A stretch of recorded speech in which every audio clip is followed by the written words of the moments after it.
भरा राधे राधे। इस वीडियो में हम चर्चा करेंगे कामदा एकादशी के व्रत के बारे में।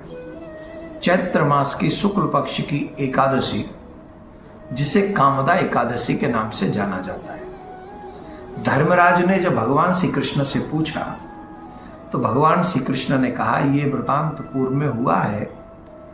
चैत्र मास की कामदा एकादशी का फल क्या है, इस व्रत को करने से क्या लाभ मिलता है, इन सभी संदर्भों में हम आपको एक कथा सुनाएंगे। लेकिन उससे पूर्व हम आपको बता दें, इस दिन हमें मनक्रम वचन से एकादशी का व्रत करना चाहिए। सुबह ब्रह्म मुहूर्त में उठकर स्नान करें, संकल्प करें व्रत का, और उसके बाद अपने इष्ट की पूजा करें।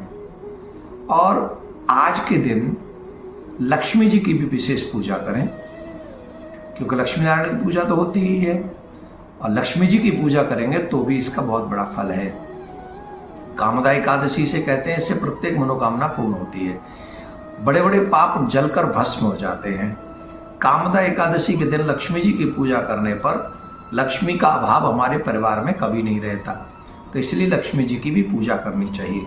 पूर्व काल में एक कथा ऐसी आती है, गंधर्व राजा के यहाँ पर, एक जो राजा थे उनके यहाँ पर एक गंधर्व और एक गंधर्वी रहते थे। मतलब उनका नाम था ललित और ललिता। ललित और ललिता जो रहते थे वो पति पत्नी थे, लेकिन आपस में उनका बहुत स्नेह था, बहुत प्रेम था, बहुत स्नेह था। तो एक बार राजा के राजसभा में ललित जो था वो गायन विद्या कर रहा था, और अचानक से कोई ऐसा विषय आया कि उसको अपनी पत्नी का ध्यान हुआ है, और अपनी पत्नी की याद में वो खो गया। और उस अपनी पत्नी की याद में उसने जो स्वर लगाए वो स्वर बिगड़ गए।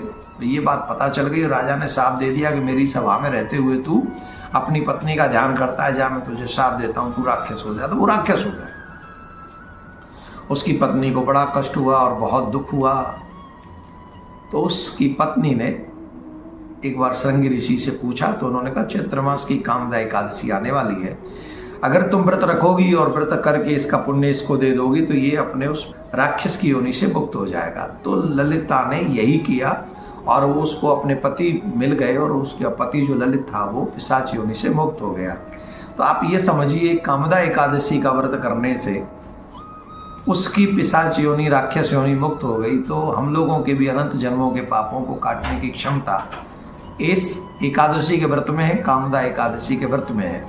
मैं आप सभी से आग्रह करूंगा, 8 तारीख को कामदा एकादशी का व्रत रखा जाएगा, और इस समय बहुत सुंदर सुंदर योग भी बन रहे हैं, तो उन योगों का भी फल आपको मिलेगा।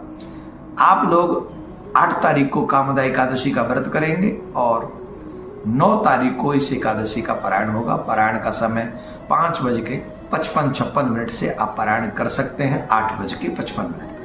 तो ये 9 तारीख को पारायण का समय रहेगा।